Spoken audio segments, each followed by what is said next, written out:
and welcome to episode 16 of the Spirit Box podcast.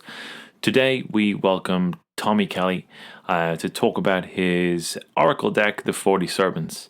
And through the show today, we hit on a lot of things around the creative process, the ups and downs, the trials and tribulations of being a highly creative person, which Tommie is.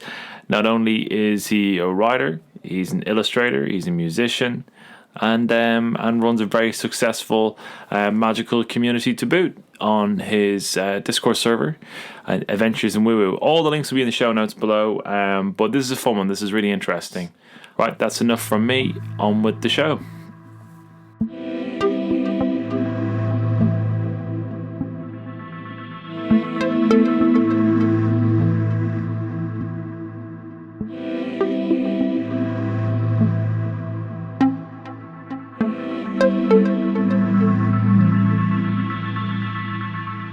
Tommie Kelly is an Irish artist and writer who has a lifelong interest in all things occult and spiritual. He makes comics, videos, podcasts, and very occasional blog posts. He's probably best known for his oracle deck, the 40 Servants, and you'll find him at adventuresinwoowoo.com. So, Tommie, you're very welcome to the show. I'm very happy to be here. And thanks for having me. That's great.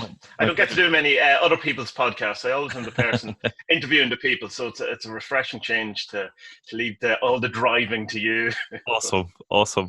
Well, as my first Irish guest on the show, I have to say that I'm literally from down the road from you. I'm from Skerries.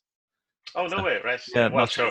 I mean, no matter where you are in Ireland, you're literally down the road from wherever, really. Like, it's not that far. Yeah, that's true. top to toe is, 5 hours you can do the entire island. Probably. I know, it's bonkers. It is. You forget how tiny it is. So it's your Drogheda, aren't you?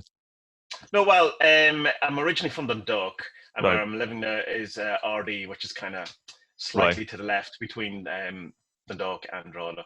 Oh, okay. Yeah, it's where Cuchulainn died. And amazing. Yeah. I was listening to one of your podcasts a couple of weeks ago, or I think the last one. You were talking about kind of some, so your guest was talking about work about like summoning Cuchulainn. It's some spirit work. Yeah. It was like something that maybe it could possibly be done. But it's hard to know. Like that those kind of myths and those things around here, they're like I remember I was talking to a guy, I probably shouldn't be saying this, I was talking to a guy in the arts office a couple of years ago, and he's one of the head guys, and he was saying that they had a guy come over, and he was going to do a big talk on where an awful lot of these myths and legends originally came from. And so he gave us the whole spiel, and it's supposedly they came from some place that isn't Ireland, and it was like, somewhere, I don't know, possibly Germany, I can't really remember. Yeah. But they were going, you can't give this talk. You can't take this away from us. This is all we have. Leave us with things. Yeah, you better leave, my friend. yeah. I don't know, which is fair enough. Like, totally. I do enjoy them and all, but it's like, I don't know them as well as I should know them. Like, kind of the last time I really interacted with them, I suppose, is primary school, and it's kind of it's like very briefly in primary school, like maybe a couple of stories I read out to you about the Red Branch Knights or something like that. It's weird. It's bad, like, because I think we probably should know a bit more about it. And anything you try to look at now is very kind of Americanized or New Agey or something like that, which is fine for what it is, but not necessarily what you. There's a lot of stuff. Like in the late 1800s, that you can get like Lady Wilde's collection of what does she have? It's like folklore myths and like fairy tales, all that kind of stuff. Like a lot of that stuff was logged by that kind of Gaelic revival stuff, or like what was her name? The one called Celtic Wonder Tales, and that has loads of the origin myths, like of all the gods and how Bridget created Ireland and all this kind of stuff. And none of which I knew, like until I kind of actually opened the book and kind of went, it's worth having a look. Definitely, kind of seeing where. I might get you to I'll get you to do a list for me, because the only one I have, and it's like Irish myths and legends, and it starts off with I am the son of Seth, or the son of Adam and Eve, and I'm coming, I'm like, I can't imagine that's the original deal. Yeah, totally. the monks, when they transcribed all this stuff, they always spun God into it. Oh, for sure. Yeah, there was always kind of that stuff always came in. It was their job, in fairness. That's literally what they were being paid or Yeah, not paid to do. Yeah. So lifelong interest in things, all things occult and spiritual.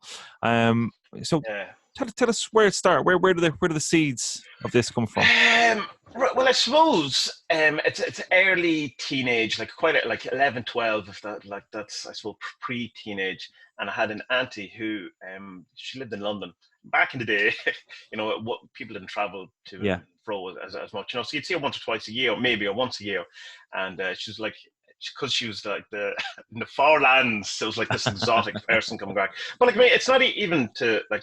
It kind of was a bit like that because Ireland, I suppose, was so far behind when I was growing up. Like there was no kind of new age bookshops. There was you couldn't get a Crowley book. You couldn't get anything. And so like someone who's living in London with access to all of the the world's great knowledge coming back, it did seem as like a kind of a magical thing. But she was into people like, well, she was very much into Alice Bailey and the Lucis Trust, which came out of Theosophy and that kind of stuff.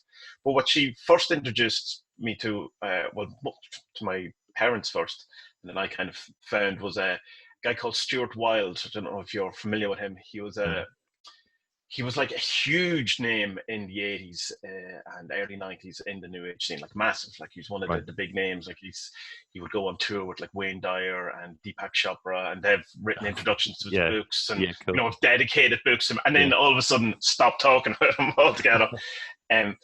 But so it was. She left some of them books in the house, and I found them and I started reading them, and I found them, immensely kind of expanding of my mind, because up until then we had the very serious, God hates you, Catholicism, and you're a piece of shit, and you should feel bad about yourself, and and that life is a punishment, and how dare you, think anything about yourself.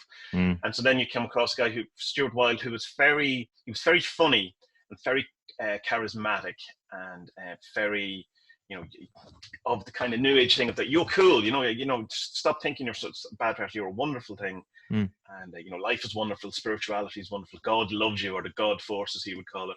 And it was like a complete flip on the grayness that you've been told at school, and but he also had all of these kind of things in it that of like these etheric exercises that you could try, where you'd try and get people to to turn around and look at you from a distance. And I started doing some of those things. I got pretty good at it, awesome. And I could get people to do it. There seems to be some sort of practice involved in it, because every time I try to do it now, I can't do it at all because I don't do it regularly. But at one stage, I was doing it, and I did it in front of people. So it was more than just in my head, and I could do it. Not every time. Like, I mean, it's just it's the kind of trick. All it was that you visualized being as close to them as possible and breathing down their neck, and then if you still couldn't get it, you had to visualize licking their neck. And by the time you got to the licking their neck thing, it usually turned out. But I'm sure that in the kind of what we have now, that would be seen as some sort of spiritual infringement, and it possibly is, really. Sure. But, you had other kind of stuff like that, like how to be invisible, walking through shopping centers, and keeping your energy close to yourself, and trying not to be seen, and all this kind of stuff. When you're like 12 or 13 or something, this is all like Jedi mind tricks. This is amazing.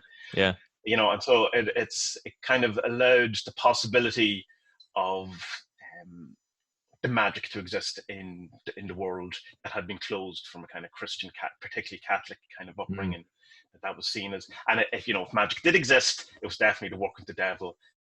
And was going to get you in bad, you're going to go to hell essentially for, if you had fun of any description, you're going to hell. It's so true. It's so true. I was only chatting about this recently, and it's exactly that. It's that whole thing of just your fundamental, like, basic purpose of replicating yourself, your fundamental basic purpose of replicating yourself and just propelling the human race another step forward. It's like all the impulses, all the instinct you have around that's going to send you to hell, my friend. Yeah. And we're going to be doing it all as a priesthood, and totally. It was like it was a Yeah, that does sound like very much Ireland the I 90s. remember being, I don't know how I ended up, but it was sometime in my late 20s. I was at a mass, and it was a Padre Pio mass, and there was a relic, the whole thing. I might have just been going just out of pure curiosity more than anything, but it was like absolutely jam packed because Padre Pio was huge. I don't know if he's Mm. as big everywhere else in Ireland, but he's certainly huge in the where I'm based. And like usually, if you end up, if you have to go to a funeral or some sort of mass, anniversary mass, there's like 4 people there, or less. It's a young person's funeral or something like that. So mass attendance is quite low. So it was very weird to see so many people. Like it was thronged. But Yeah. had they brought out, this rock star priest who was coming over, some sort of friend, or you'd seen Padre Pio from a distance, or he'd some Yeah. sort of connection, whatever it was. But he just came up and did, the sermon, and it was the most depressing and destructive number of paragraphs I've ever heard in my life, but literally telling everyone that they were pieces of shit and that they were here to suffer. Your duty to suffer, and how dare you not suffer?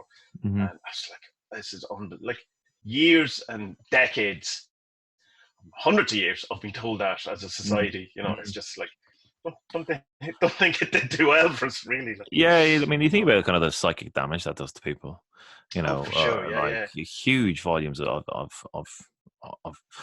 just broken people from, again, being told their very nature, their integral essence is fundamentally like corrupt and flawed and not good enough. Like there was a lot of that. I mean, I remember thinking a lot about that kind of thing because apparently pre-famine, Christianity in Ireland was totally different. Right, okay. Apparently, famine had a massive impact in it. In that, there was this reaction to having lots of kids, like because so many people people lost just most of their family. I mean, it was like it was 8 million to 4 million or something. Yeah, 8 4 million in like 3 years, 2.5 years, and it's like 1.5 million died, and then 2.5 million left.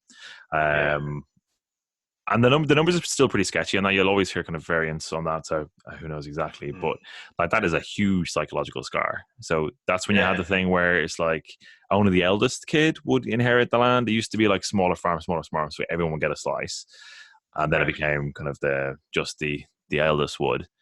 And part of that also came into being, what would you do with the other kids? And they go into the priesthood. They go into the priesthood, and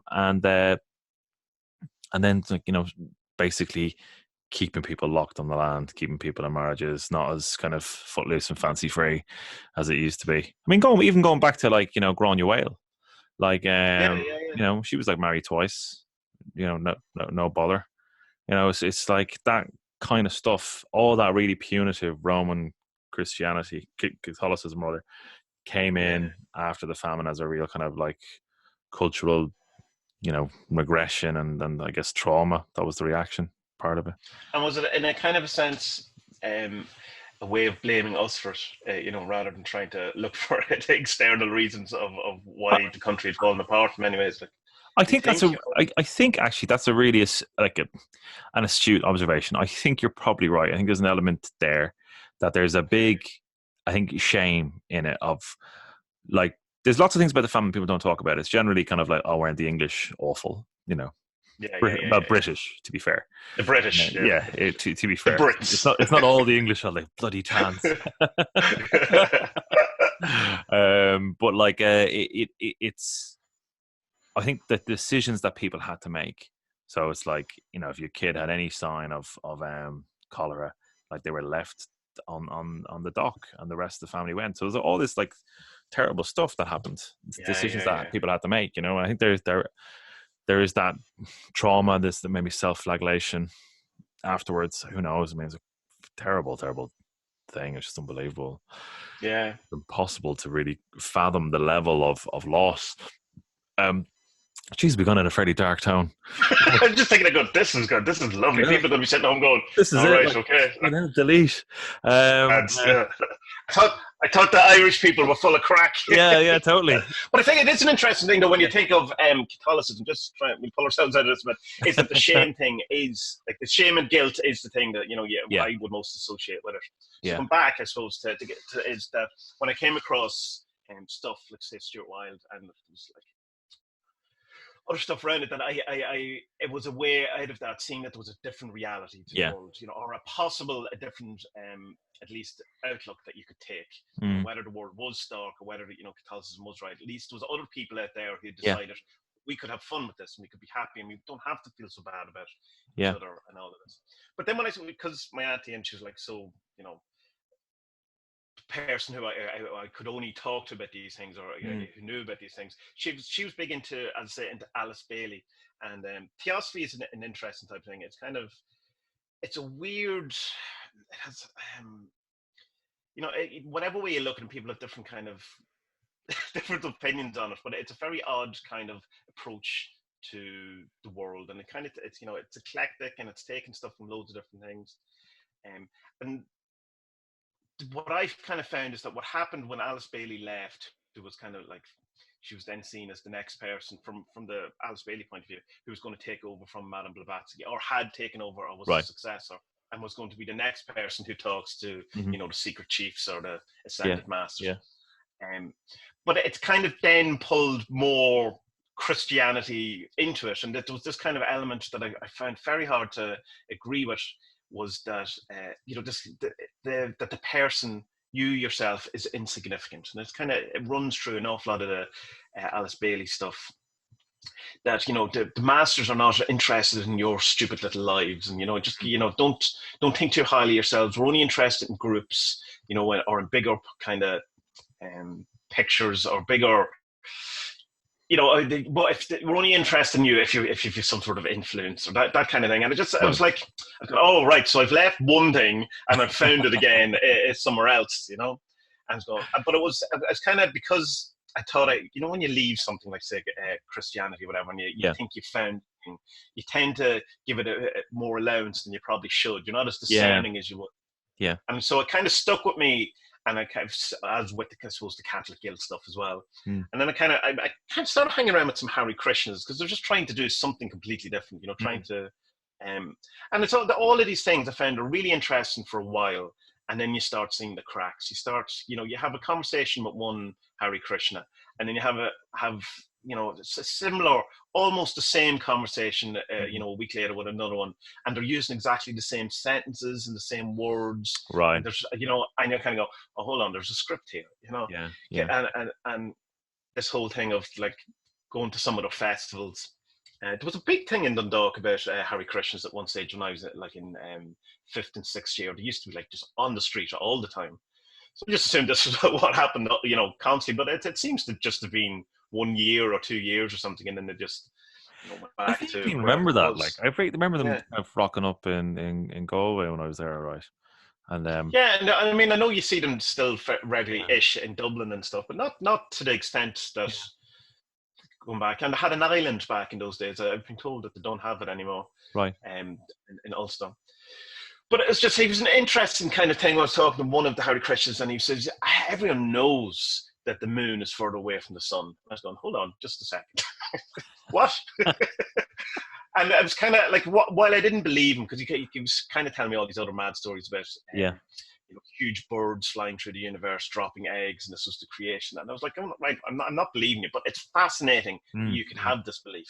That you can think about these different things, and that I suppose it kind of revealed to me in a sense that no one really knows what's going on, despite what Ed Aim thinks, and that you can have personal gnosis, your UPGs and stuff like that. Yeah. It's when it gets carried away to turn into religions. So I just kind of spent then a while just kind of trying to have a look at all the different comparative religions, and not trying to look for my religion or my place, just kind of because I kind of assumed that there wasn't one, that no matter where I ended up, the cracks are going to show, because I don't really believe in some sort of universal truth or something like that. Or at least I haven't found it. You get to a point where you can get working hypotheses that seem to work well for you, but not in every instance. So you have to kind of change your approach and different things. So I started reading like Alan Watts, got into some Buddhism stuff. And Buddhism is it's seriously practical as well. But the more you get into that, if you get too far into the Tibetan stuff, it begins to look like Catholicism again. It does. Yeah, it's true. Gods, yeah. all this kind of stuff. But Submission. the kind of core, yeah, you know, and the kind of core stuff of Buddhism, you know, the kind of it loves its lists, you know, and you know that's good if you're looking for stuff. But like, you know, that rather than like where it used to be translated, I suppose, that you know, life is shit, and you know, here's how to get out of it. You know, kind of when you look a bit more into that word, which is dukkha, you know, which is the things are a bit off kilter. There's this, you know, dissatisfaction, or as I say in the Matrix, you know, there's that thing stuck in the roof of your mouth. It's just, you know, there's something just not right here, and at least then in Buddhism it goes, well, we know how to get out of this. You know, rather than just saying you're at fault or whatever. It's going like, this is the way it is, and here's what we suggest you do. And if you do these things, then you can, you know, then it goes into, then you can get out of the, you know, the cycle of birth and death, and you go, all right, now it's going into crazy thing again. Yeah. But so it was kind of then lots of New Age stuff, obviously. Like, you know, you kind of can't avoid it when you're trying to look for different things. But then kind of my mid-20s, I went to college and I did holistic health studies, and I did aromatherapy and Reiki and Indian head massage and a whole range of different type of stuff. And it was a 2-year course. It was very interesting. Cool. But it kind of, that, and along with circumstance, different kind of, I ended very much my entire social circle I left because of, you know, just time to leave, and you know, different interactions, different people, and it was just if I don't get away from this. And I also left kind of the job I was in. I was so it was about 27, and I wanted to be a rock star. That was basically what I wanted to be my entire life, as you know, most people should. And then by 27, what had happened is I became a sound engineer, and I goes, right, I'm either going to continue to do this, and that's what I'm doing for the rest of my life, or I'm going to do something that I actually like. Because I hated being a sound engineer, because it wasn't what I wanted. It was just like not even the next best thing. It was like you weren't even in the band. You know what I mean? You're looking at the band. And so I just decided, well, at what point then was I my most happiest? And I was like looking back to when I was like in secondary school and stuff, and about comics and art, and you know, my first dream was to be a comic artist. So I started drawing again, having not drawn in 10 years. But that also then coincided with becoming completely and utterly almost atheistic in my outlook. I just, all of the things I'd read and experienced, and it just all seemed ludicrous, and it all seemed like it was kind of affecting my mental health, and that I was my approach to New Age or spirituality or whatever it was had become too all-encompassing, and that I was all the things that you're promised by religion and spirituality, when that didn't manifest, it caused me to have like a semi-nervous breakdown, because I went, oh, hold on, my worldview is completely wrong. You know, it's like that thing where you're told, you know, if you follow your bliss, then the universe will surround you, and you know, everything will work out. And then you go, oh no, it doesn't. Oh right. I don't have a plan then. You know? Totally. That kind of thing. Like, well, you know, the universe works in mysterious ways. It's like, right, yes, you see. That wasn't what you were saying when I started this shit. You know, it was pretty clear when I started this. No, I was told differently. Yeah. But so it's just then there was a few years of kind of wandering in the deserts, not thinking about any of the stuff, and you know, even like, because I always kind of liked semi-conspiracy stuff, more like, you know, like UFOs and stuff, rather than New World Order stuff. Not a huge fan of the doom porn, but you know, I like stuff that kind of makes you think. Like Flat Earth's great crack for a while, until you realize, oh, it's about God and it's a Christian thing. I didn't realize that. Could someone have told me that at the beginning, please? That would have saved me a while, you know. I think the thing that got me back into it, and it's somewhat, I suppose, embarrassing in many ways, is that it was the Secrets, the film, and when that came out. And I went, oh yeah, I remember I used to be into this kind of stuff, and there was a part of my brain lit up that recognized something in it, and then I allowed myself to kind of think in spiritual terms again, that I had kind of forced myself not to be. I'd see it like that leads to the bad place, you know, that leads to the darkness. But then when I seen Grant Morrison's this info lecture, the Chaos Yeah, Magic, the yeah. Screaming, the Banshee one, that literally changed my life entirely. And then I went, oh, there is a thing called Chaos Magic, and there's all these people you can discover, and yeah. I mean, Does that that answer your was, question? yeah, it does indeed. Thank you very much. Because that was really kind of the the place I wanted to get to is like, how did you find chaos magic, and you kind of you've taken me through that journey, and certainly, the Grant Morrison film,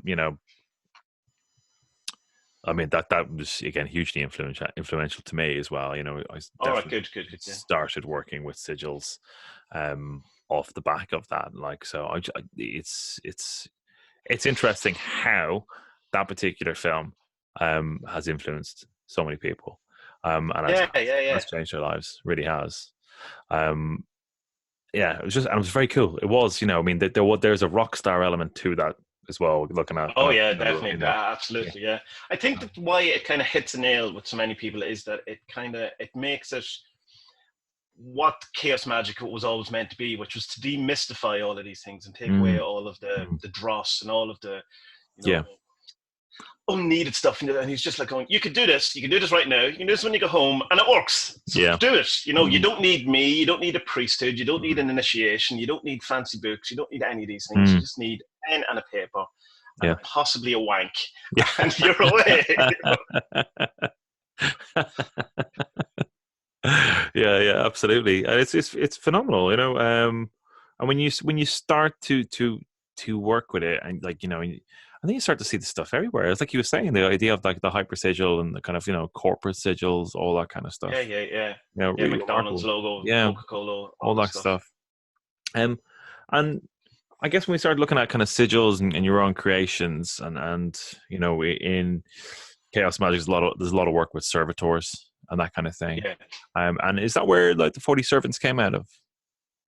Well, I suppose there's a longer road to the 40 servants, which leads from the Grant Morrison, the Hypersigil. Like Grant Morrison's most known for the Hypersigil, which is the Invisibles, and I'm sure many of his other comics are equally, hypersigililic, if that's a word. But so I said, well, I'll have a go at that. I'll try and do it. And at that point, I was like firmly trying to be a comic artist. That's where all my effort had been going into. And I was doing a daily web comic about being a sound engineer. I mean, like, do what draw what you know, all of these things, write what you know. And again, there was that thing had creeped back into me, that whole thing of, if you do it, if you follow your bliss, the universe, you have to make the same mistake a couple of times. So it's the law. So I ended up doing a book or a comic called The Holy Numbers, which was kind of a look at how if something very odd happened in Ireland, where it starts off with a guy walking on water on the Liffey, and then a kind of a religion thing follows round him, and it just kind of explores how that would unfold. In that was kind of the thing, and that did pretty well. It won a number of like minor awards and stuff, not anything too fancy. And so I was kind of feeling in a good place with it, and I said, right, I'm going to do it. This is it. I'm going to do the big comic. This is the one that's going to be very honest. It's going to be, I'm going to put everything into it. It's going to be my hyper stage. It's going to be the great magic working, the whole thing. And I really did it. And I was like so happy with it and coming out. And all of it worked out the way I wanted to until I released it, and then no one cared. Just like literally, like, not that the sales of my comics were huge by any stretch, but it was like I think by issue 3 it was like I sold less than 5 issues, obviously. Something really kind of that unsustainable, and really, when you're looking. When you're standing, on the shore with your shiny thing going, come on, universe, I've done my bit, and it's not happening. Again, you enter into this. But the actual hypersigilness, it's a comic called Dem, and it's about a guy who's in a situation where he feels that the world is quite hostile to him, or it's not giving him the credit, I suppose, he thinks he deserves. He's very bitter about it, and he has a lot of stuff from the past that's haunting him, and that which is the dem of the title. It's kind of like he has all of his shadow stuff, things like say his father has told him, things art teachers have told him, and to follow him like zombies around him. Like they're these kind of constant replaying these events in his head that have become almost physical manifestations. Which is like the zombie den thing that's following him. Yeah. And so the hypersigil part of it was to come from that, have the kind of hero's journey of it. But then, if he succeeds, then I will succeed. And that was kind of the symmetry of what the hypersigil thing. But of course, what I forgot is that he went through hell. He went through in order for to get to the light, you have to go to the extreme darkness. But at the beginning of the hypersigil, I had put in a scene that meant that no matter what happens, he was going to succeed, because it starts with him succeeding. Mm-hmm. So I had made sure that success was assured, no matter how bad it went on the way.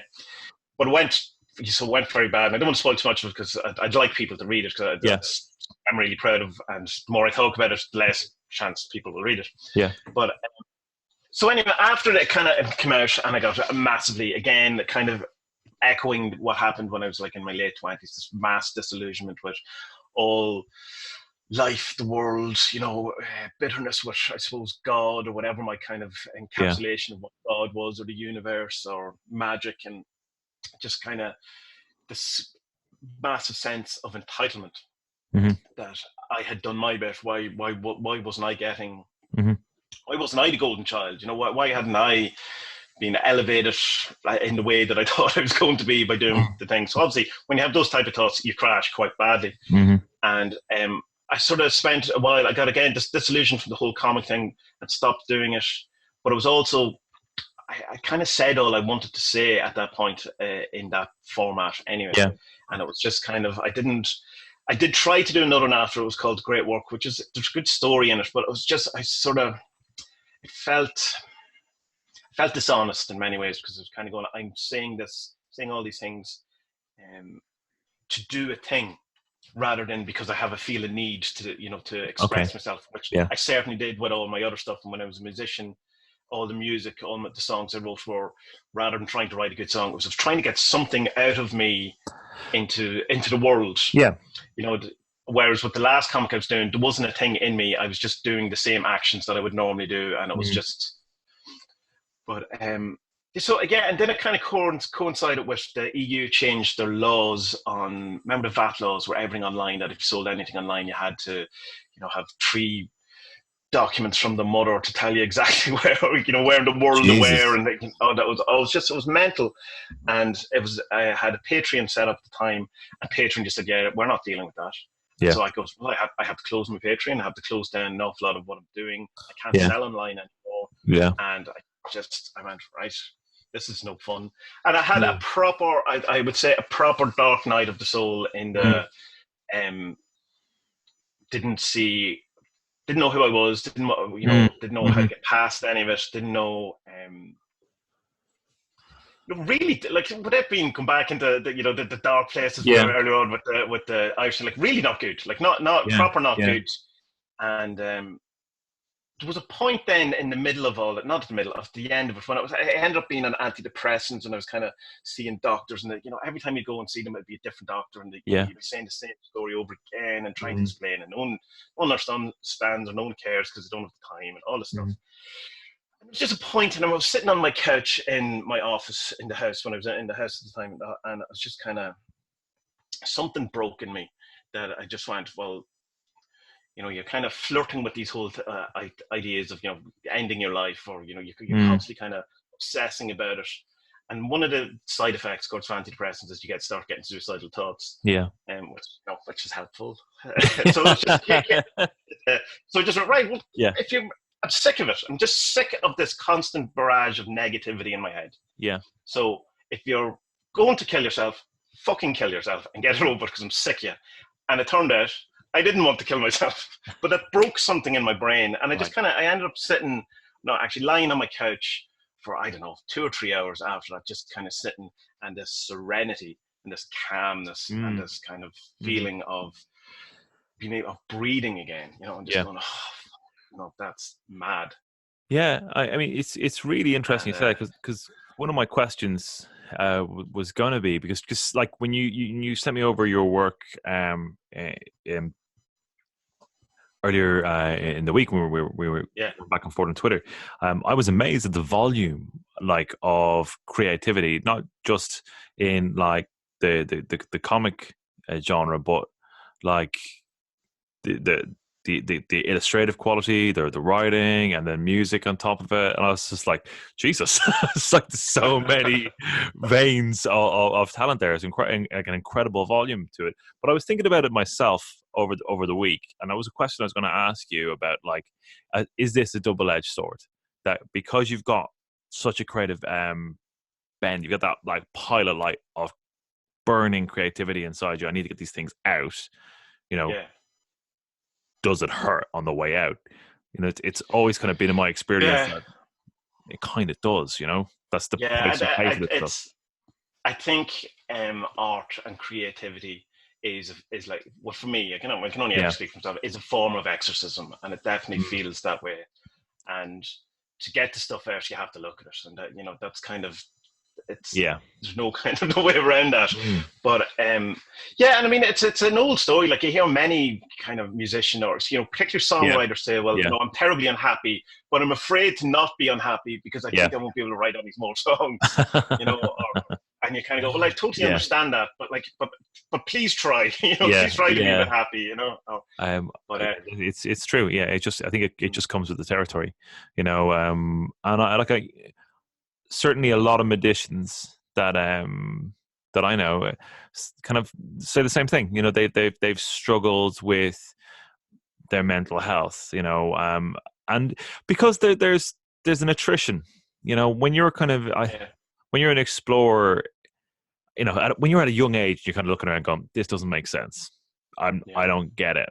And you start that exploratory journey, like, and for me, it was like kind of like the 1970s, you know, kind of like Lobsang Rampa and, you know, what's his name?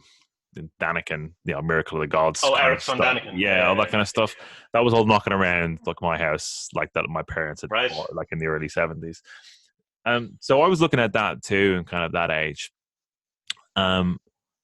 But if you've got that kind of creative bend and that exploratory bend, you're going to have a collision at some stage, because it's like your whole structure, your whole kind of view of the world's framework, and you kind of go, oh, I think I understand it now, and then you do something and it doesn't happen, you know, and it's and it's a right kick, it's a real kick in the guts, you know, and it's one of the things that I've certainly found about it, and I'm kind of feel like getting that off you as well a bit, is that you almost find it a bit funny looking back at it, like absolutely, yeah. In that, I suppose, black humor that Irish people have too, that kind of have a sense of being able to laugh at tragedy, and not it's not in a kind of a, you know, someone getting hit in the head and that's funny, because it is funny, but it's not that kind of funny. It's like seeing the joke of life, you know. And that's exactly it. Like an enlightenment, a satori moment of, oh right, that's you know, or the wink from God or something, where you go, right, I recognize totally. It's this, whatever that is. So there's see that. And I think but kind of sorry, go ahead. No, go ahead. Well, I think that recognition, like that kind of recognition of the joke, is also the bit, like you said, it's that bit that is the serendipity, where you're kind of going, oh, actually, I don't have to go down this road at all. You know, I don't have to wallow in it. You know. Like occasionally I'll have a dip in the old. Oh, sure. Yeah. But like, you know, it kind of lifts you out of it a little bit. It does, until I suppose then the next wave, and then you have to, you know, you have to get through the next layer of stuff or whatever. Yeah. But it's an interesting kind of the thing, I suppose, about, you know, Alan Moore's idea of idea space. Are you familiar with it? Idea space. At all? Yeah. Right. Well, it's just kind of, it's kind of that there's all of ideas originate in a field of ideas. Oh yeah, astral thing or whatever. Yeah, and that the really kind of normal ideas are very close to us, and that the good ideas, you have to go and look for them as well. Yeah, and then the job of the artist is to take it from there. Yeah, but it's that it's the idea that's in control. It's not you're just the not even the catalyst. You're kind of the channel through which you're the downloader. the idea, the downloader and stuff. But I suppose it's a bit like that, where the struggle is to kind of between the idea from in this kind of thing of coming down, and then the symbiotic nature of well, it has to go through this terrible, tortured human being who's like, he doesn't know what's going on, who doesn't know anything, but at the same time recognizes, there's something here, there's whatever it is, like a glimpse of God or something, or whatever we prescribe to, or think ideas are, or whatever, and bring it into this kind of manifestation. And it's an odd road for a creative, because you aren't like other people, and your brain or your psyche operates in a much different way than most people's, and that not better, not worse, both better and both worse. But I spent an awful lot of time in my life feeling like an outsider, or more precisely like an interloper, like that this was this entire world was for everyone else other than me. And I think an awful lot of that, down to even simple things like that, if I went into a shop, it would be like I feel like I'm intruding, or if I went to like a public park, which I'm as entitled to be as anyone, as anyone. It feels like this is for someone, for the real people in a sense. It's very odd, but I think it comes from that kind of thinking that when I talk to people about stuff like this, unless they're they're similar kind of mindset, they don't understand, or they don't get it.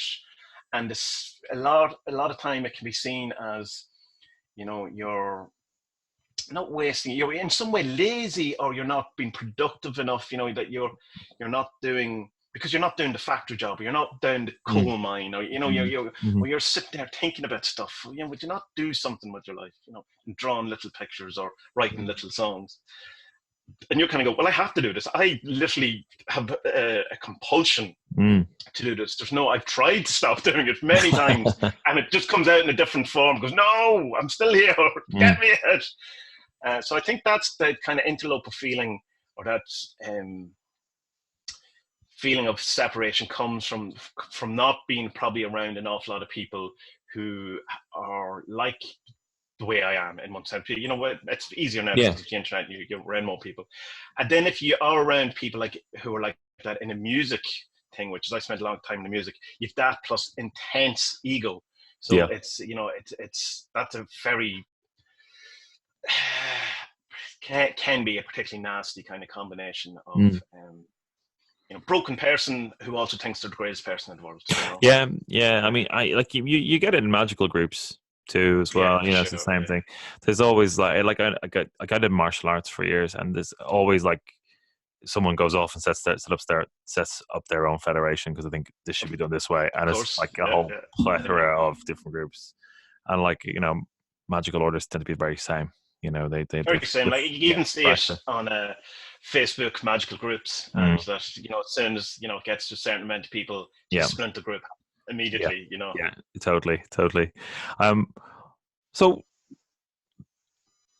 you can tell that kind of like the journey through your artistic work and through your magical work is certainly one that's it's been tough. It's been challenging, as you've said. There's been kind of dark nights of the soul, and this podcast is about you, so I'm not going to talk about myself too much. But please do. It's certainly very reflective of kind of my own experience, and where I've written manuscripts and sent them off to virtually every publisher in the UK, in Ireland, in America. I've done the whole thing, and kind of you get a couple of bites, and then it goes dead. And there's two things to it. So first, definitely the bit you're talking about. Hang on a second, I was told if you follow my dream, we can get all this kind of stuff, and I've done that, and it hasn't happened. Hasn't happened yet. The second bit for me that really kind of where it was the gut punch was the whole thing of in my head, I always had that, well, I know I can do this creative thing. So that's my way out. That's my kind of way out of normie land, because I had the same thing, where I was very much kind of, hello, fellow humans in the office. How are you today? What about that football match? Yeah, exactly. Yeah. And I have nothing in common. Totally different set of values, everything. And then when that kind of thing, that get out got kind of taken away from me, I was like, I don't know what to do now. Like I'm stuck. And I had an interesting conversation. And I suppose it's like not even you're stuck. I don't know who I am now. Yeah. When that's gone, oh well, who am I? Yeah, totally.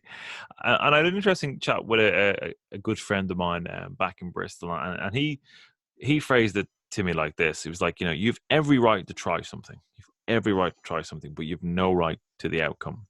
And that kind of meditated on that for a while, and it started to kind of ease off a bit, and the pressure kind of, I took that pressure off myself as well, and other avenues appeared, and other bits kind of started to evolve eventually. I had a very successful years for my photography, say, and then followed by kind of a lull. But you start to find a pattern in your life I started to find a pattern in my life that was different and worked for me in a different way. Yeah. And I look at the kind of the amazing community that you've created. Like, it's brilliant. Is that kind of like, I'm not very big on Discord at all. Like I'm not on Facebook or like I left it a couple of years ago. Well done. Yeah, thank you. Cheers. Yeah, 2 years clean. All right, well done. But I'll get you ship. But it was, I think the group you have is amazing. It's really, really cool. And that the level of very lucky with is amazing. Very lucky with kind of groups. I was in an admin of a group called Chaos Magick Group. I don't know if you were ever familiar with it on Facebook. No. And it was at one stage, anyway, it was the biggest Chaos Magick group in the land. Yeah. But it was like, while being the best place in the world, it was the most horrible, worst place in the world. And I've just had all sorts, worst people, the best people, all of these things. But it was the most, it was about 2 years, I think, I admined it. But like, absolutely stands to me because there's nothing phases me on the internet ever anymore. Like, anyone could say anything to me, and I was like, within reason. Depending on what point of the day and what day I'm having, all that stuff. But for the past night, it's like, so I kind of understand all of it. And I just, when I left it and went in to try doing my own kind of communities, because what I found I was doing an awful lot of was building other people's communities or established stuff. Like I would post an awful lot to Reddit, to our Occult, and it was like, it's a lovely community. I still post to it. But it's like, well, I could do that to my own place, and it would be more beneficial to me than just kind of. So I started doing that, and it kind of built up fairly quick. And then the people that then. What I think, if there is a secret to it, and I'm not sure if there is a secret, I think I could just have been very, very lucky with the people who come around. But I think when I was doing webcomics, there was a whole thing of trying to build community around your webcomic. And it was a thing that kind of was people forced. And it was a very fake thing in that you were only doing it to try and get people to read your comic or buy your t-shirt, whatever it was. So you'd go and leave a message in someone else's comic just so they might read yours, or you go and it was all this kind of fake kind of thing, and it was all about you join a webcomic Facebook group just to immediately post about your webcomic, not to care about the rest of the group or whatever. So I thought that when I was building groups or doing that, it would make it about a group, because I mean, number one, it would be massively uncomfortable to just set up a group just to go, could you all just talk about me, please? All is. I feel like no one wants that. But if you could have a group that where people felt that their opinion or their kind of thing was as valid as everyone else's opinion, but no more valid, than like there's no kind of no hierarchy, I suppose, is kind of thing that, and just don't have it a community as something that's just self-serving. Have it that people who are involved and feel it's their community, blah, blah, blah. But it seems to be by doing that, by having that kind of trying not to, trying to foster a sense of community rather than, boosting my own ego, it seems that you end up with a nice community. But also that it means that if someone starts saying nasty shit, good luck to you. There's no kind of, it's pretty much still a dictatorship when it comes to that. It's my group, and if I don't like, and luckily happened, I would say, in the Facebook group that I had to do that twice over whatever it is, 4 years now, and That's pretty once in good. Discord. But for the most part, but yeah, they're a wonderful, wonderful group of people. Like, I know it awesome. sounds very kind of, please come and join my Discord, but like, please come and join my Discord, but not for me. Like, don't if you No, don't care about the full it's servants or my awesome. art or anything, No, it's really awesome. I know, like I check it every day, and there's always some great stuff in there. People are pulling together just like really interesting bits. Obviously, your work there as well. It's a great group. But what it brings me back to though is when you talk about kind of the bumps in the road and where it gets you to, and that bit around kind of like, well, I'm not doing this for me anymore. Really, I'm doing it because it's a good thing to do and it's kind of cool. And I think that change in goal, like that change in the kind of the engine of your goal, is where a lot of that good stuff starts to happen. When you stop caring about the outcome and you start to think more about just the doing of it. I think it seems to be just come back a bit to that, the Alan Moore kind of idea space, and it's like that if you become more a receiver, without, not a channeler, I'm not Abraham Hicks or anything like that, and that if there's a kind of, I've definitely found, and I'm sure you do when your creative stuff as well, when you get out of your own way, as much as possible, the idea is much better, and it manifests much better, and it comes in more coherent and clear, and it surprises even you.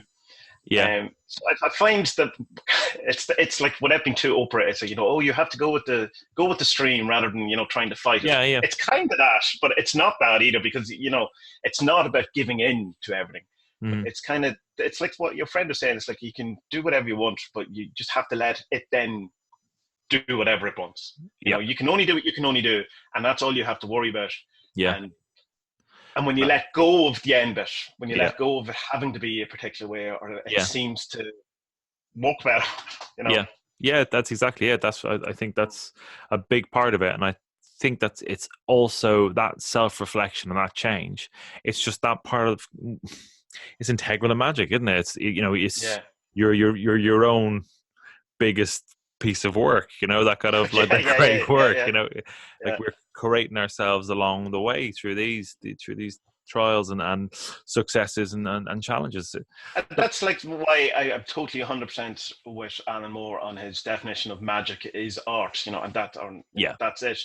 And I was always, as much as I like the things and getting things, I was always much more attracted to the magic in a kind of an alchemical sense of, I want to be a better person. I want to not ascend, not that kind of language, but I want to grow, and I want to evolve and expand. And that's what I find most attractive about magic, rather than Sigil to get a new girlfriend, or to have whatever, which is, that's not we've all done it. Yeah, and I have absolutely no moral judgment on that. Like, I mean, and I still do it, and it's fine. It's just that's that kind of lesser magic, high magic thing. It's so dumb too, like in many ways. But it's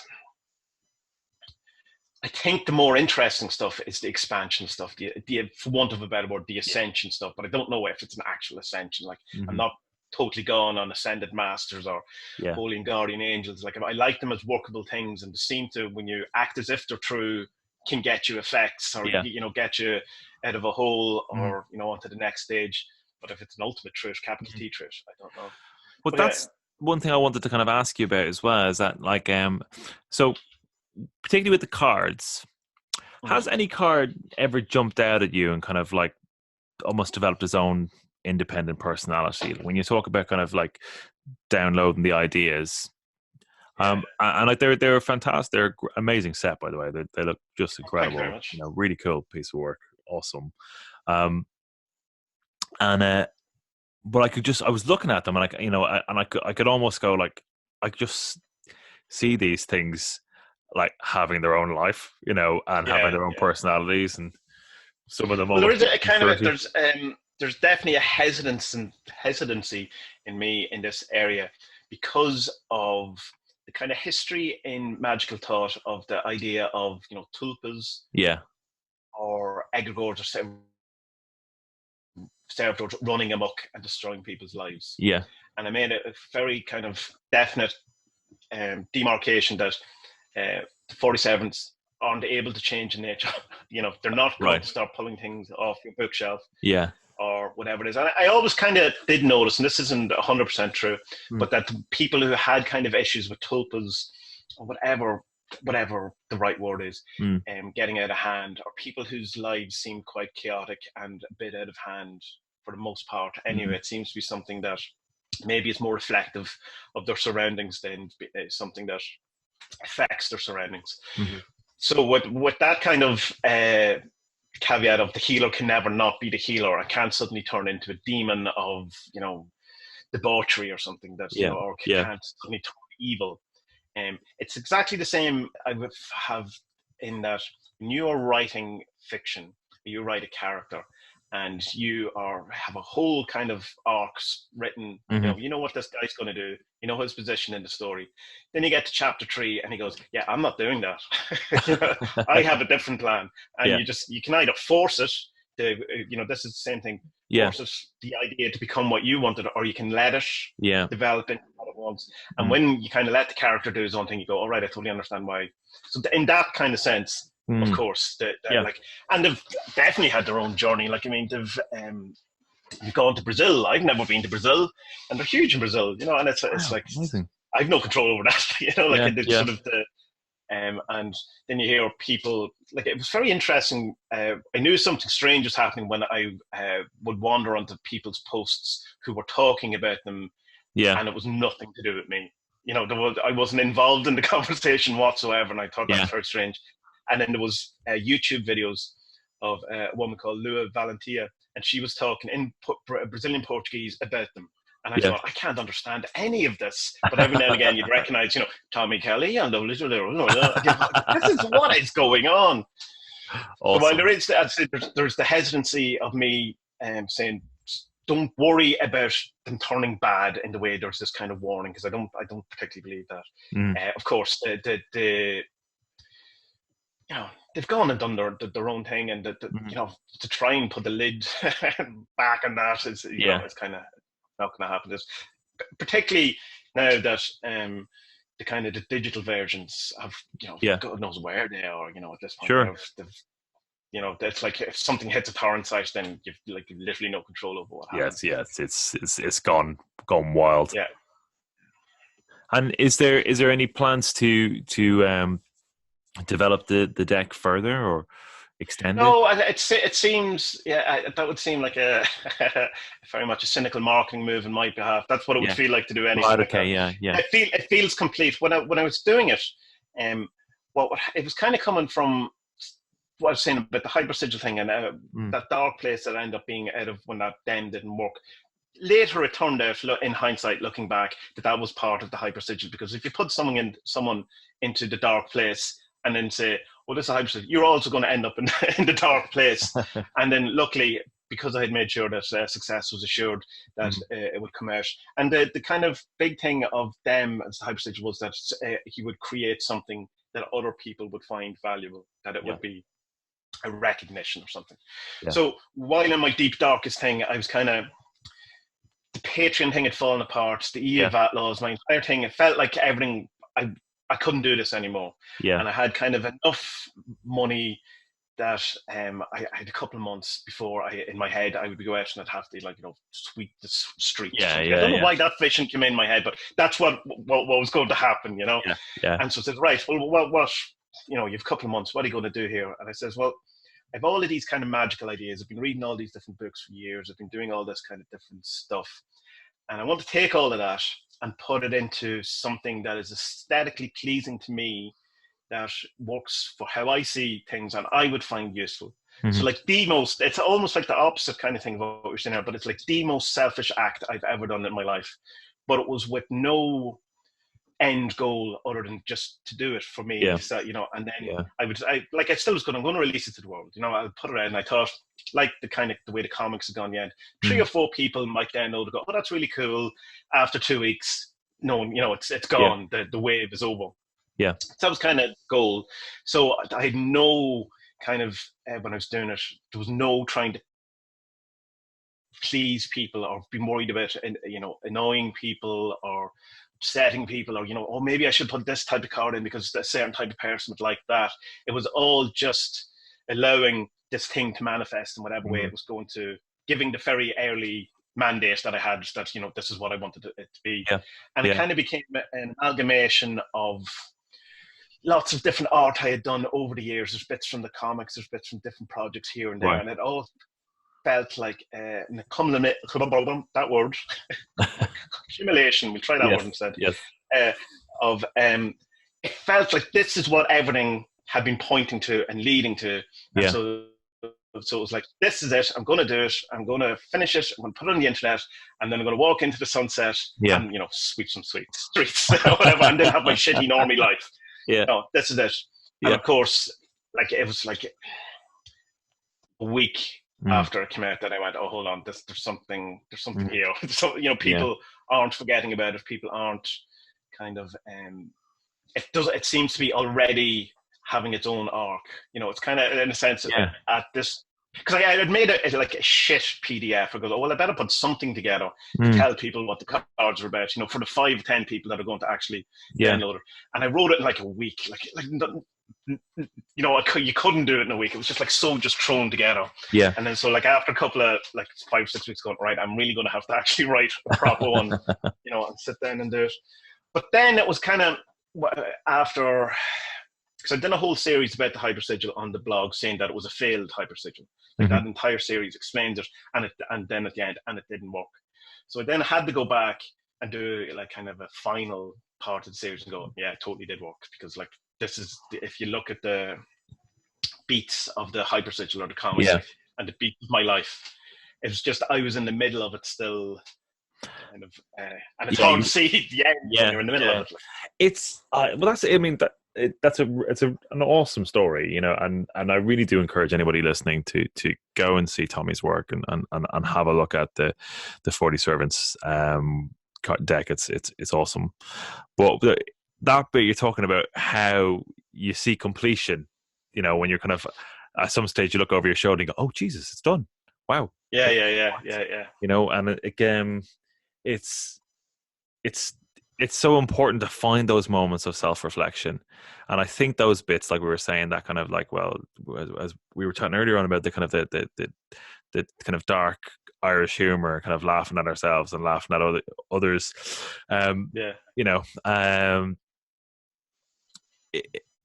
It does, when you get, it can sometimes cloud that self-reflection, but it's also kind of locked into it as well, because it does clear it, it just gives you that kind of clarity of like, Jesus, that did work, and it's like, you kind of do a sigil of like, I want a life full of adventure and kind of, I don't want to have a normal life. And it's like, well, that describes a whole range of quite challenging opportunities. Going to prison is not a normal life. Falling off a cliff and being eaten by sharks, not normal. This is, and it's important, I think. That's where the whole thing of be careful what you wish for comes from. Really, isn't it? Be very, very precise in your sigil writing. But there's a danger in that, I find, just as an aside, because it's that people think, come back to the Catholic guilt thing, that people think that means, or at least can confuse that, saying that if you get what you want, it will destroy you. And I don't think that really is what that expression means. Even though that sometimes we can have it just means that if you ask for adventure, you're going to get an adventure. I mean? It doesn't mean that you're going to get an adventure and feel bad for having it done, and be punished for getting what you want. And I think it's if you can kind of, there's too much kind of, I think, in a sense, there's too much kind of Christianity still in magic. And I understand, the whole history of it, that kind of thing. But when you see little things like that, where you can go, where people are kind of afraid of getting something that they want, even because they think they're going to get punished for it. That kind of Wiccan law and all that kind of stuff. And I know Crowley tried to, but people then see his kind of approach to it as, debauchery and stuff. And in fairness, you can certainly make the argument. But I think it's okay to want things, and I think it's okay to, not feel that if you get something that, you're going to get in trouble or, get punished for it. But conversely, it's okay to want things and then when you get them, go, oh no, I don't like this. I don't want this. This And, is and that's what I fine thought it too. was. It's just yeah, and now I know, great. It's like the same as doesn't even have to be Magic. It's the same as go, oh, I really want to play football every Thursday night, and then you go down Thursday night and go, oh no, I'm too old. Whatever it is, like it's not. Yeah, It's not. totally. And the kind of art thing that if I've learned anything is that anything that you take something from inside and make it in some sort of physical, and by physical I mean it can also be an image on a computer, but in some way take it from whatever that other place is, and then bring it into the physicality of it. I think it's there's kind of, I would say there's a what's the word I'm struggling to? There's kind of it's more than a necessity, it's less than a law or a rule, but I think you're beholden to. I think you should at least attempt it, because that probably is the thing that if you believe in kind of any sort of determinism or whatever, that probably is the thing that you're meant to do. Yeah. But doesn't mean that you're going to make loads of money out of it, or you're going to get famous. Totally. Or do anything. Totally. Yeah. There's a lot means you get to make art. That's what it means. That's exactly, Generally, artists and magicians are not the most wealthy people, No. I mean, if you get if you want to make money, don't get into magic or art. It's just there's plenty of places you can make money in. Absolutely. Or Absolutely. Or podcasting or YouTube's or whatever it is. No. You have to really want to do these things. This is it. Absolutely. And what was I going to say is, I think that's probably a natural point for us maybe to wrap up. Really enjoyed the conversation through your me too. creative process. And I'm really enjoying your different stuff you're doing on your YouTube. And thanks very much. Your photography and all that stuff. So I've last couple of years I've been getting into photography as well and stuff, and so I've real appreciation of what you do. And cool. Thank you very much. The eye you bring to it and all that, and what camera do you use and what lenses? And, do you use light shot presets or Lightroom presets? Yeah. No, I used to get that low. It's like, you must have a really good camera. I'm like, hang on a second, I have contributed some of this. I remember one time I was taking a photo of my nephew or whatever, and I was just showing it to my sister, that and she goes, "Oh, that's a great camera," and I went, "Oh, don't you?" It's very true. Such is life. You're not getting away from that, though. Oh, that's true. Yeah, absolutely. Thanks again. That was absolutely brilliant. Thank you. And before we wrap up, let's tell the people where they can find you. The easiest place to find me is adventuresinwoowoo.com. Or just, if you put my name in, Tommie Kelly, Kelly, into Google, there's me and some woman real estate agent in America. So you'll find me. And if they want to get your cards, where's the best place to get them? At the minute, because of the end of the world and the apocalypse that's going on, the place that that sell them they can't work. They're not allowed to actually print anything yet. But I have the Corona bundle that people can pay whatever they want. You have to pay at least $0.01, and you get the digital version of everything, which is the Grimoire, the digital deck, which you can print all the comics, the Four Devils, a couple of other things, and an EP I recorded a couple of years ago as well. But there's there's a lot of stuff, and it's not, when you say all the comics, like there's 7 or 8, full graphic novel stuff there in as well. That's awesome. And that's I'll send you the URL and you can put it in the show description, but literally $0.01 and it's all yours. Brilliant. Awesome. Tommie Kelly, but send me more than $0.01. Yeah, absolutely. Jesus. Big deal. Come on. $0.02 minimum. Podcast for it. Yeah. Thank you very much for having me, and I really enjoyed it. And please, let's do this again. Yeah, absolutely. Absolutely.